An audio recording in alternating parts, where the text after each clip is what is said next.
Should you be worried about your salt intake if you are on the carnivore diet? We'll find out in today's Friday Findings. Welcome back to my channel. If you are new here, hi, my name is Sylvia and I'm a big city mom, and that's because I live, work and raise my family in New York City. Friday Findings, a series of short videos, however, with lots of useful and interesting information. So if you are into diet, health, nutrition, wherever you are, even if it's a big city like New York, this is definitely a channel for you. So subscribe, hit that notification bell, and let's get started. Let's talk about salt and blood pressure. For today's video, I'll be using resources from Paleomedicina again. Paleomedicina is a clinic in Hungary, of which I was a patient at some point myself. And this article was written by Dr. Soba.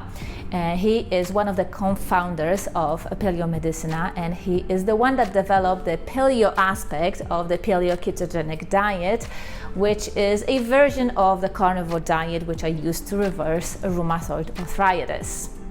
Most people believe that excessive salt intake will contribute to high blood pressure, and that view is also held by many doctors and dietitians. So the rule of thumb and the general recommendation is to reduce the salt intake to avoid high blood pressure. Now, is this really the case? There is more and more research showing that actually salt has nothing to do with high blood pressure.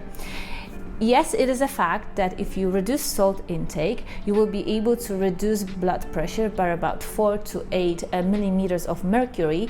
However, this is really negligible if we are talking about high blood pressure of 180.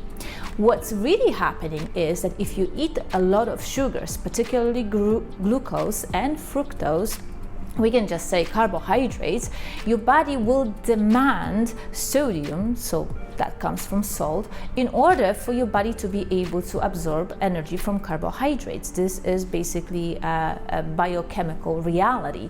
So whether you like it or not, you will consume salt, and that's because you are over consuming carbohydrates, which then contribute to the higher blood pressure, and salt just happened to follow because it is necessary for the carbohydrates to be digested and absorbed by your body. So if you are worried about high blood pressure, you should be really addressing your carbohydrate intake, specifically glucose and fructose. So if you think you need to reduce your salt intake, but you're still consuming diet that is high in fructose and glucose, your body will drive you crazy because it will demand that you eat lots of salty food so that it can process and absorb all those carbohydrates that you are consuming. So if you are concerned with high blood pressure, address the amount of carbohydrates that you are consuming, and then the reduction in salt intake will naturally follow. Now, one other point about sodium. Sodium is the main mineral in salt, and it is a really fast moving molecule through our system, and it is really easily excreted through our sweat and through our urine. So it is really hard to overdo on salt, and our bodies actually regulate our need for salt pretty efficiently as is. Alright, this will do it for this week's Friday Findings. I will link the article in the description box below. Check it out, it has a lot more details. And if you haven't yet, please subscribe, like and share, and I will see you in my next video. Bye!